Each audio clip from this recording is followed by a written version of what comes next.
안녕하세요.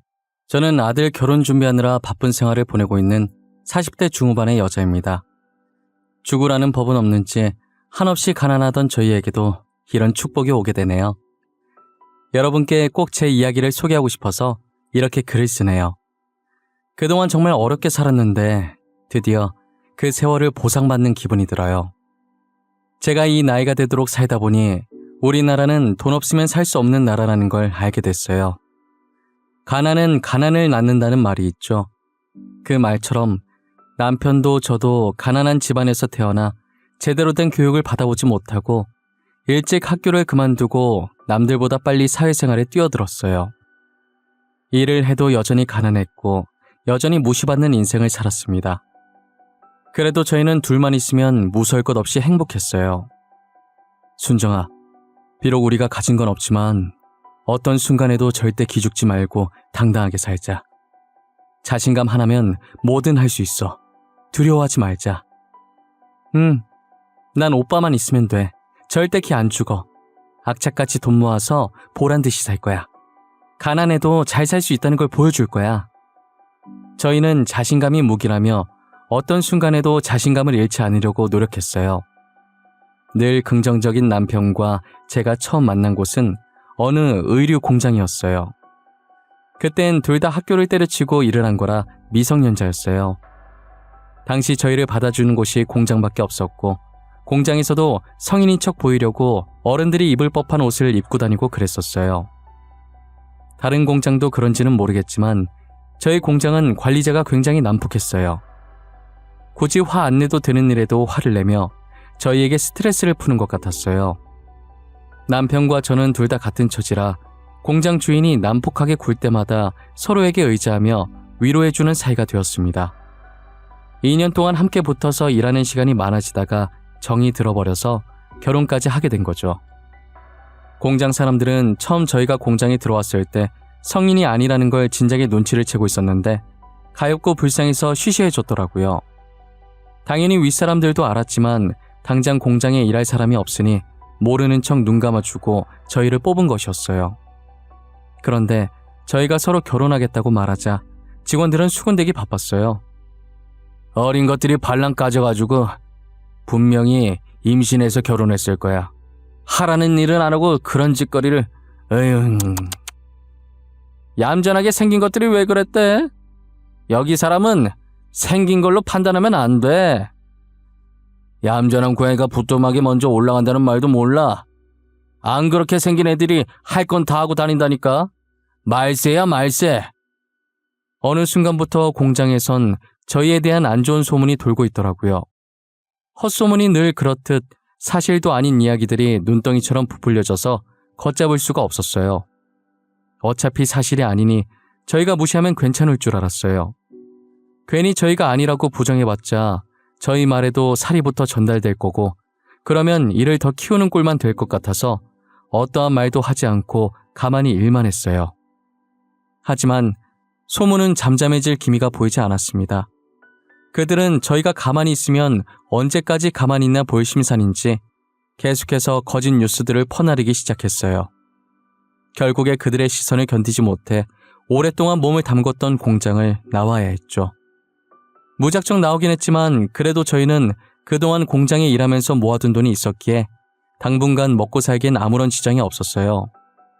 그렇다고 저희가 가만히 있는 사람이 아니니 얼른 일자리를 구해서 나갔어요. 여보, 나 건별로 주는 아르바이트긴 하지만 피자 가게에서 배달일 하기로 했어. 진짜야? 정말 잘됐다. 나도 방금 식당에서 연락 왔는데 내일부터 출근하래. 공장에서 일할 때보단 벌이가 적지만 그래도 열심히 하자.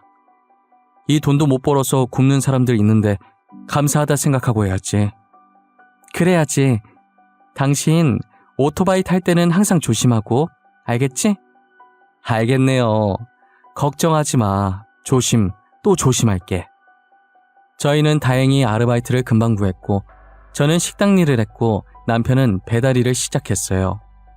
1년 정도 일했을 때 제가 임신을 하게 된 거예요. 남편은 임신했다는 말에 저보고 쉬라고 했지만 제가 쉬면 생활비가 확 줄어서 만삭 때까지 일하겠다고 고집을 부렸어요. 제 고집을 꺾을 수 없었던 남편은 할 수 없이 그렇게 하라고 하더라고요. 그래도 식당 사장님이 되게 좋으신 분이라 만삭인 몸으로 일해도 힘들지 않았어요. 출산 코앞에 두고 몸조리 할 때까지만 일을 쉬겠다고 하기엔 염치가 없어서 아예 그만두려고 하니 사장님은 출산하고 오라고 제 자리는 비워두시겠다고 하시더라고요. 저는 사장님의 배려로 잠시 일을 쉬고 아들을 낳았어요. 이제 2사람이 아닌 3사람이 되어 아들에게도 들어갈 돈이 있기에 몸조리 끝나자마자 더 열심히 일을 했어요. 아들이 어느 정도 커서 말도 쫑알쫑알 잘할 때쯤 오토바이 사고 뉴스가 많이 보이더라고요. 그런 뉴스를 볼 때면 자연스럽게 오토바이 타고 일하는 남편이 떠올랐고 항상 걱정됐어요. 제가 걱정할 때마다 남편은 괜찮다고 저를 안심시켰어요. 10년 뒤에도 변함없이 남편을 걱정했고 남편은 제게 웃어 보였죠. 당신 알지? 늘 오토바이 조심? 매일 들어서 귀에 닦지 않겠어. 항상 조심해서 타고 있으니까 걱정하지 마. 나 배달 무사고 10년 차야. 왜 이래? 당신도 무거운 거 들다가 허리 다치지 말고 조심해. 나야 뭐 힘든 일 사장님이 다 하셔서 괜찮아. 여튼 오토바이 항상 조심해. 알겠지? 알겠네요. 갔다 올게. 당신도 잘 갔다 오고. 저는 그게 남편의 마지막 출근일 줄은 꿈에도 몰랐어요. 만약 남편의 마지막 출근일 줄 알았다면 가지 말라고 말렸을 거예요. 그날 출근하는 남편을 보내고 저도 식당으로 출근을 했어요. 손님이 가고 난 자리를 닦으면서 빗소리가 들리길래 창밖을 바라봤어요. 그날따라 비가 억수같이 쏟아졌고 오토바이 타고 다닐 남편이 생각나더라고요. 조금 불안했지만 조심한다는 남편의 말을 믿고 힘내서 일했습니다. 설마 사고가 날까 싶었던 거죠. 그러다 시간을 봤는데 저녁 6시더라고요. 저는 아직도 그날의 기억이 어제 일처럼 선명하게 기억나요. 당시 남편은 휴대전화가 있었는데 저는 휴대전화를 들고 있지 않았어요. 항상 필요한 게 있으면 남편은 저희 가게로 전화를 했었어요. 그날 손님이 많아서 제가 음식을 나르느라 가게에 온 전화를 사장님께서 받으셨어요. 전화를 받던 사장님은 사색이 되더니 급히 저를 찾더라고요. 제가 반찬을 놓다가 쳐다보니 다급하게 손짓을 하시는 거예요. 영문도 모르고 사장님 쪽으로 다가갔더니 사장님이 들고 있던 수화기를 제게 내미셨어요. 빨리 전화를 받아봐야 할 것 같다면서요. 사장님 표정을 보니 불안한 마음이 덮쳐왔습니다. 김순정 씨 맞으신가요? 여기 땡땡병원인데요. 지금 남편분께서 오토바이 사고 나서 많이 다치셨어요. 보호자분이 빨리 와주셔서 수술 동의서를 좀 써주셔야 해요. 10년 동안 무사고라고 자신만만해하던 남편의 얼굴이 떠오르면서 평생 함께할 내 남편이 죽을까봐 너무 무서웠습니다. 사장님도 가게 걱정하지 말고 가보라면서 덜덜 떨고 있는 제 손에 택시비를 고이 쥐어주셨죠. 저는 믿기지가 않아서 멍한 상태로 택시를 탔고 기사님께 병원에 빨리 가달라는 말만 반복했어요. 응급실에 도착하니 사람이 무척이나 많았고 입구 쪽에 간호사 여러 붙어있는 침대가 보였습니다. 제발 저 침대에 누워있는 게 남편이 아니길 기대했는데 남자의 얼굴을 확인하니 남편이었어요. 간호사는 남편 몸에 조그마한 기계를 여기저기 붙이고 있더군요. 그 순간 심장이 멎고 말았고 삐 거리는 소리가 제 귀를 찔렀습니다. 재빨리 응급실 의사가 제세동기로 응급처리를 해준 덕분에 심장은 다시 뛰기 시작했어요. 간호사는 저를 보더니 보호자분 맞으세요? 빨리 여기 수술 동의서 작성해주세요. 라고 말했습니다. 제가 서명하자마자 남편의 침대는 빠르게 수술실로 들어갔죠. 6시간이 지났고 저는 수술이 끝나기만을 기다렸습니다. 수술실에서 의사가 나오더니 수술은 잘 마쳤지만 의식이 돌아올지는 기다려봐야 한다며 무거운 표정을 보이셨어요. 남편은 중환자실에 들어갔고 그제서야 긴장이 풀려 바닥에 주저앉고 말았어요. 다행이라고 해야 될까요? 오토바이를 몰던 남편이 언젠가 다칠 줄 알고 돈을 열심히 모아놓았던 탓에 입원할 돈은 있었습니다. 보험도 꼬박꼬박 들어놨고요. 먹고 입는 걸 아껴서 월급의 대부분을 저축해놓길 다행이다 싶었습니다. 원래는 집 사려고 모아둔 돈이었는데 이렇게 쓸 줄은 몰랐지만 그래도 다행이었죠. 수술비를 결제하고 돌아오니 남편 중환자실 앞에 누가 찾아왔더라고요. 처음 보는 남자였는데 잔뜩 화가 난 표정으로 의식 없는 남편에게 욕을 퍼붓고 있었습니다. 저는 영문도 모른 채 그 남자에게 누구냐고 물었어요. 이병식 씨가 일하고 있던 피자 가게 점장이요. 아니, 오토바이를 어떻게 몰았길래 사고가 나요? 지금 배달 못해서 가게의 피해가 얼마인지는 알아요? 오토바이도 다 박살났더만. 아, 죄송합니다. 빗길에 미끄러져서 사고가 났다고 하던데. 이건 저희 남편도 어떻게 할 수 없는 일이지 않습니까? 남편이 지금 위중한 상태라 수술도 오랜 시간 했고. 아니, 지가 목숨이 위험하면 다야? 내가 피해보는 건 어쩔 건데? 비가 와도 조심조심 신속하게 운전할 수 있는 거 아니야? 아주 돈에 미쳐서 빨리 배달하려다 사고 내놓고 가게에 피해만 주고. 우리 가게 오토바이는 또 어떡하냐고? 천천히 신속하게가 어떻게 됩니까? 그게 가능하시면 점장님께서 하시지 그러셨어요. 뭐예요? 방금 뭐라고 그랬어요? 돈도 쥐뿔도 없어서 일단 배달해봐라 하는 주제에 내 말에 토를 달아? 버러지 같은 것들이 쌍으로 미쳤나? 니들 가게 피해받은 거 보상 제대로 안 하면 고소할 거니까 그렇게 하라! 점장이라는 사람은 남편 안부는 안중에도 없고 가게 걱정부터 하더라고요. 사람이 다쳐서 중환자실에 누워있는데 어떻게 저럴 수 있을까요? 점장이 하는 말에 너무 화가 나서 한번 맞받아쳤더니 그 뒤로는 저를 죽일 듯이 몰아세우더라고요. 돈 없는 게 죄라고 저는 더 이상 아무 말도 할 수 없었고 죄인처럼 고개를 숙인 채로 구급대원에게 건네받은 남편의 휴대전화만 매만지고 있었어요. 제가 아무 말도 못하자 기세 등등해져서는 삿대질하면서 소리 지르고 난리도 아니더라고요. 당신 남편 때문에 배달 주문한 사람이 1시간 넘게 기다렸는데 안 왔다면서 다시는 여기 안 시킨다고 화를 냅디다. 우리 가게 이미지 나빠진 건 어떻게 책임질 겁니까? 그쪽이 배상 똑바로 해줄 때까지 여기서 한 발자국도 안 나갈 거니까 그렇게 알아요. 저는 일단 병원에 민폐 주기 싫어서 음식값과 오토바이 수리비를 배상하고 점장을 돌려보냈어요. 점장이 간 뒤로 조용해진 복도에 혼자 남겨지니 한숨밖에 안 나오더라고요. 지금 제 신세가 너무나도 처량했고 그동안 저런 점장 밑에서 일했을 남편이 딱했어요. 저는 누워있는 남편의 손을 한번 잡아본 뒤 중환자실을 다시 나왔어요. 그리고 복도에 있는 의자에 앉아 남편의 휴대전화를 열어서 확인해봤어요. 사진첩에 들어가 보니 자신 사진은 하나도 없었고 저와 아들 사진만 가득하더라고요. 눈물이 나려는 걸 꾹 참으며 사진들을 보고 있었어요. 그렇게 사진을 계속 넘겨보다 영상 하나가 나오는 거예요. 재생 버튼을 눌러봤더니 남편에게 윽박지르는 점장의 목소리였습니다. 방금 배상하라고 난동 부리던 그 남자의 얼굴도 보였죠. 남편은 그동안 자신이 당했던 수모들을 전부 녹화하고 있었어요. 영상을 옆으로 넘기니 한두 개가 아니었어요. 늘 웃음을 잃지 않았던 남편인지라 이런 수모를 당하고 있었을 줄은 몰랐어요. 여보, 내가 당신 대신 꼭 복수해줄게. 그 인간 밖에 못 돌아다니게 만들어줄게. 영상을 본 순간부터 눈물이 멈추지 않았고 물수건을 들고 와 남편 몸을 닦아주면서 언젠간 그 점장한테 복수를 하리라 마음먹었어요. 저는 언제까지나 이렇게 가만히 손 놓고 모아둔 돈을 계속 쓸 수가 없어서 다시 식당 일을 했어요. 왜 벌써 나왔어? 며칠 더 쉬어도 되는데. 아니에요. 제가 어디 쉴 형편인가요? 이제 남편도 저렇게 됐는데 저라도 일을 해야죠.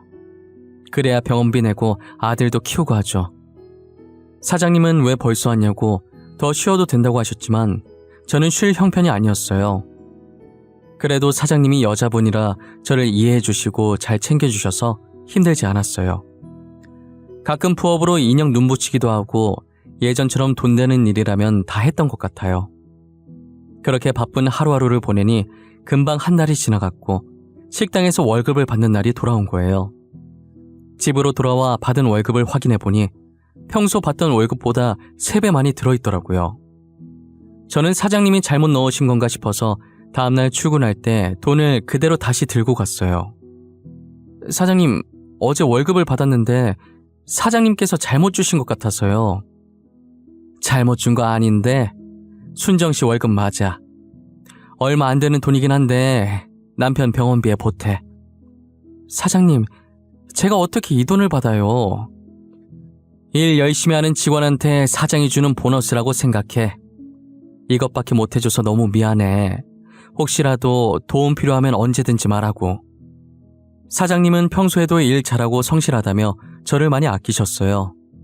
10년 넘게 일하면서 아파도 아픈 내색 안 하고 하루도 쉰 적이 없었거든요. 제가 계속 고마워하자 그렇게 고마우면 앞으로도 계속 자기랑 같이 일해달라고 부탁하셨어요. 저는 그 부탁이면 100번이고 들어줄 수 있다고 죽는 그날까지 사장님과 같이 일하겠다고 했어요. 그러다 한 번은 사장님께서 저를 따로 부르시는 거예요. 제게 할 말이 있다면서 부르시더니 다른 일자리를 추천해 주시더라고요. 순정씨, 식당 일 말고 다른 일 안 해볼래? 여기보다 월급도 많고 하는 일도 별로 없어. 뭐 하는 곳이길래 하는 일도 없는데 여기보다 월급이 많아요? 우리 남편이 회사를 하나 운영하고 있거든. 그런데 비서 자리 하나가 빈다고 하더라고. 가서 딱히 할 일은 없고 그냥 남편 스케줄 체크해주고 오전에 커피 한 잔만 타주면 돼. 저는 비서 일을 해본 적이 없는데 제가 잘할 수 있을까요?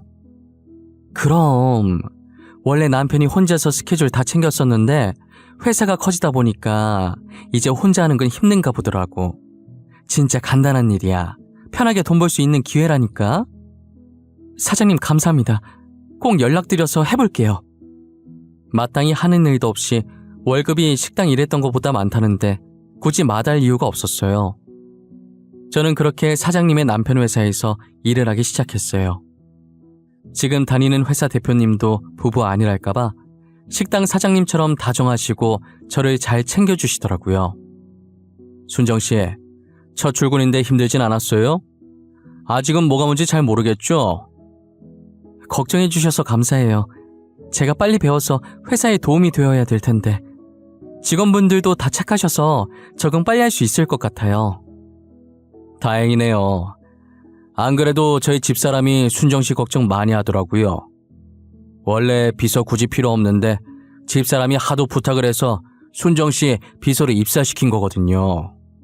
아, 사장님이요? 그러셨구나. 전혀 몰랐어요. 아참, 이거 집사람이 말하지 말라고 했는데 우리 집사람한테는 모르는 척 하세요.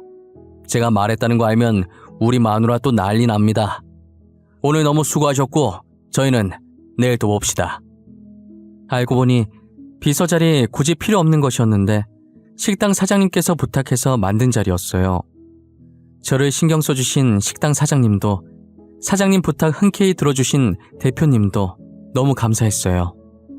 언제가 됐든 기회가 된다면 이 은혜를 꼭 갚아야겠다는 생각을 하면서 일해왔습니다. 대표님 비서로 일한 지도 4개월 정도 지났을 때 퇴근을 하고 여느 때처럼 식당으로 향했어요. 제가 퇴근하고 별일 없으면 종종 식당에 가서 사장님을 도와주곤 했거든요. 그날도 평소처럼 식당 문을 열고 들어갔는데 사장님이 보이질 않는 거예요. 잠시 화장실이라도 갔나 싶어서 행주를 찾으러 주방 쪽으로 들어왔는데 주방 바닥에 사장님이 쓰러져 계시더라고요. 저는 급하게 구급차를 불러서 사장님을 병원으로 모시고 갔어요. 다행히 제가 빨리 발견했는지 골든타임 안에 응급실에 도착했어요. 저희 사장님 좀 살려주세요. 도대체 왜 쓰러지신 거예요? 깨어나시긴 하는 거죠? 네, 선생님. 일단 진정하시고요. 저혈압으로 잠시 기절하신 것 같아요. 그래도 빨리 발견하셔서 다행이에요. 조금이라도 늦게 발견했으면 진짜 큰일 날 뻔했어요. 생명의 은인이세요. 사장님이 갑자기 쓰러지신 건 기립성 저혈압 때문이었고 제가 조금만 늦게 발견했으면 심장에 무리가 가서 사망했을 수도 있다고 하셨어요. 뒤늦게 제 전화를 받고 온 대표님은 저를 보자마자 고맙다고 연신 고개를 숙였어요. 너무 고마워요, 순정씨. 순정씨 없었으면 진짜 어쩔 뻔했어요. 우리 아내가 한 번씩 어지럽다고 한 걸 내가 귀담아 들었어야 했는데 너무 안일했네요, 제가. 아니에요. 그래도 제가 가게 들릴 때라서 사장님이 운이 좋으셨어요. 그동안 두 분이 제게 얼마나 잘해주셨는데요. 저도 도움이 되어드리고 싶었는데 이렇게 될 줄은 몰랐네요. 오히려 제가 두 분께 은혜를 갚는 거예요. 저는 정말 바라는 거 없어요. 순정씨, 그래도 이건 그냥 넘어갈 수가 없어요. 언제든 저희가 은혜를 꼭 갚을 수 있게 해주세요.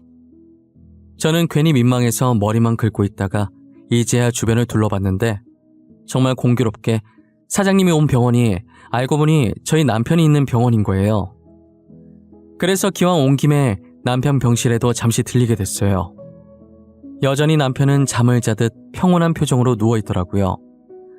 남편 몸을 물수건으로 닦아주려고 다가가는데 손가락이 살짝 떨리는 걸 봤고 급하게 간호사를 부르러 뛰쳐나갔어요.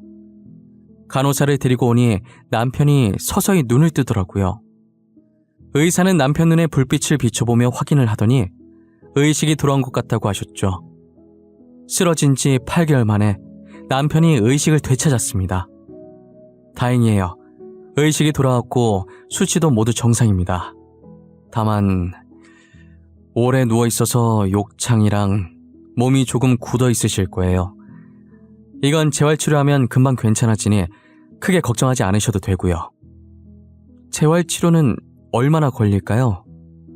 제가 이 정도 걸린다고 확답을 드릴 수는 없지만 오래 걸리진 않을 거예요. 얼마 지나지 않으면 예전처럼 일상생활도 가능하실 거고요. 감사합니다. 정말 감사합니다. 비록 남편이 바로 일어나서 일상생활을 할 수는 없었지만 살아있는 것만으로도 너무 감사했어요. 저는 일을 다니면서 남편 병간호를 했고 남편도 재활치료를 열심히 받았어요. 남편이랑 같이 있으면서 그동안 못다한 이야기를 했어요. 나 당신이 이대로 떠날까봐 얼마나 걱정했는 줄 알아? 미안해. 나도 조심한다고 했는데 비가 너무 많이 와서 오토바이 바퀴가 미끌리고 말았어.